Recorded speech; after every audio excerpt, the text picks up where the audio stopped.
السلام عليكم ورحمة الله. أهلا بكم في قناتي دكتور أند شيف. معلش اتأخرت شوية عليكم في تنزيل الفيديوهات. يلا بينا نعمل أحلى شوية بامية ولحمة دايبة وشوربة. طبعا الأكلة ديت في ناس كتير بتحبها بالعيش، لكن أنا برضو عملت جنبها رز معمر. طيب يلا بينا نشوف وصفتنا عملناها ازاي. محضرة عندي هنا كيس لحمة نص كيلو، وطماطم كنت مسبكاها قبل كده وشايلاها، وبامية برضو كنت مفرزناها معاكم قبل كده. هنجيب معانا حلة على النار، هنحط فيها معلقة سمنة كبيرة، هننزل عليها ببصلاية كبيرة متقطعة قطع صغيرة، هنبدأ نشوح فيها كده لحد ما لونها بس يصفر معانا. هننزل بمعلقة ملح صغيرة ورشة فلفل، هنبدأ نقلب فيها لحد ما لونها يصفر وتدبل شوية. معلقة صغيرة مليانة من الثوم المفروم لحد بس ما يطلع ريحته كده. وبعد كده هنزل بكيس الطماطم معانا اللي احنا كنا مسبكينها، وهزود عليها كوبايتين كبار مية سخنة من الكتل، وهديها تقليبة وهسيبها على النار لحد ما تتسبك شوية.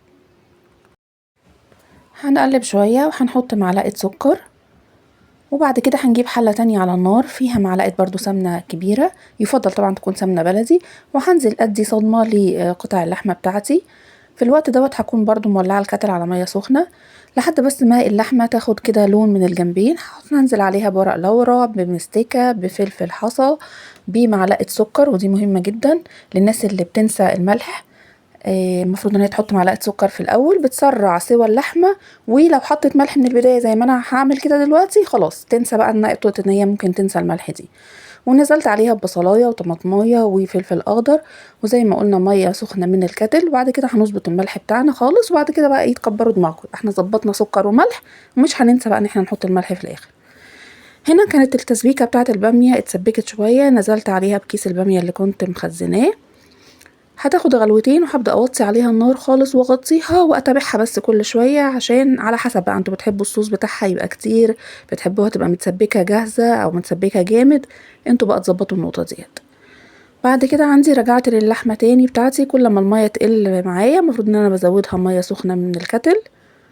هنا هدي تقليبة للبامية وهدي تقليبة للحمة، وهغطيهم الاتنين وهوطي عليهم خالص. بعد ساعة زمن ابدأ ابص عليهم وابدأ اتابع الصوص بتاع البامية اخباره ايه، وكمية المية بتاعت الشوربة اخبارها ايه. هنا بس انا نزلت كده ببشر دهنة على البامية بتاعتي، برضو بتديها نكهة حلوة كده. او بقى ممكن الناس تحط فيها اللحمة، بس احنا بنحب اللحمة لوحديها والبامية لوحدها.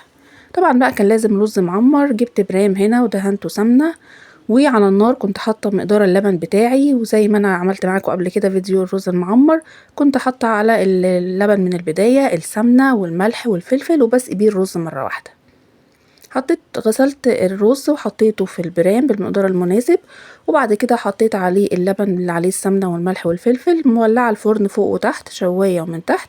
هبدا اظبط بس ان كده كميه السوائل بتاعه الرز تمام، وبعد كده هدخله الفرن تحت الشوايه على طول، بس انا برضو مولعه الفرن من تحت. اول ما يبدا ياخد لون المناسب من الشوايه هطفي الشوايه وهسيبه 10 دقايق كمان في الفرن. ادي منظر الرز بتاعنا، مفلفل ورز يعني معمر معمر يعني زي ما انتم شايفين كده. وادي الباميه بتاعتي بعد ما اتظبطت واتسبكت، وادي اللحمه بتاعتي استوت، واللحمه دي عملت احلى شويه شوربه وتفضل منها تاني يوم، وعملنا عليها لسان عصفور وبألف